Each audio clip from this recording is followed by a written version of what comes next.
À l'Archive oubliée de Montréal, la découverte fortuite de milliers de photographies historiques par le peintre John Little révèle un patrimoine visuel inestimable et méconnu. Cette découverte archivistique, signalée par un utilisateur, bien que l'article source original de Radio-Canada soit actuellement inaccessible, représente bien plus qu'une simple trouvaille anecdotique.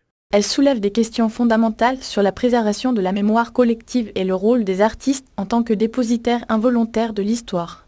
L'État associé à l'art, culture, photo, Montréal indique qu'un trésor visuel documentant l'évolution urbaine, sociale et architecturale de la métropole québécoise à travers l'objectif d'un peintre, offrant une perspective artistique unique sur la ville.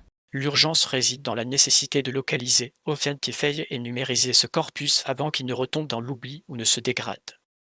L'artiste en tant qu'archiviste John Little, connu pour sa peinture, a méthodiquement constitué un fonds photographique qui dépasse le cadre de sa pratique picturale.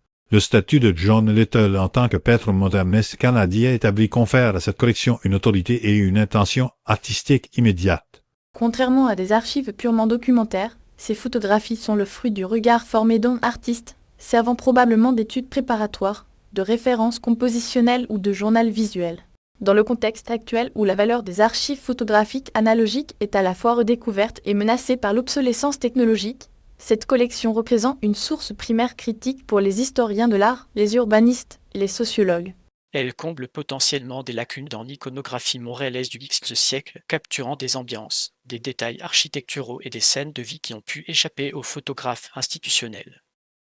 Une cartographie visuelle de la métamorphose urbaine, l'analyse stylistique et thématique de ces clichés permettra de reconstituer la biographie matérielle de Montréal et la méthodologie de travail de l'artiste. La valeur intrinsèque de cette archive réside dans sa capacité à établir les dialogues entre la photographie source et l'œuvre picturale achevée de Little, révélant son processus de transposition visuelle. Une étude approfondie devra catégoriser les sujets paysages urbains en mutation, portraits de résidents, détails de façade, scènes industrielles, chacun offrant un fragment de la mémoire collective. L'authentification et la datation des photographies, possiblement via l'analyse des pellicules, des appareils utilisés et des repères architecturaux, seront essentiels. Cette collection positionne Little non seulement comme un créateur, mais aussi comme un témoin et un conservateur actif de son environnement, sa pratique photographique enrichissant considérablement l'interprétation de son œuvre peinte et notre compréhension de l'époque. Pour une stratégie de valorisation patrimoniale, cette découverte exige une intervention muséologique urgente pour transformer un fonds privé en bien culturel public accessible. Le verdict est clair.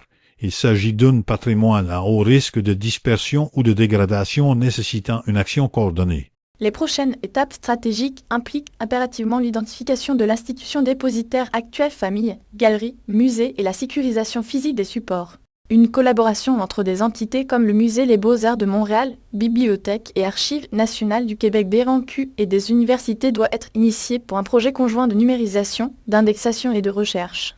L'opportunité finale réside dans la création d'une exposition ou d'une plateforme numérique dédiée, intégrant ces photographies aux archives municipales existantes. Cela garantirait non seulement la préservation, mais aussi la réintégration de ce pan visuel de l'histoire montréalaise dans la narration nationale, avec John Little comme nouveau chapitre essentiel de son historiographie.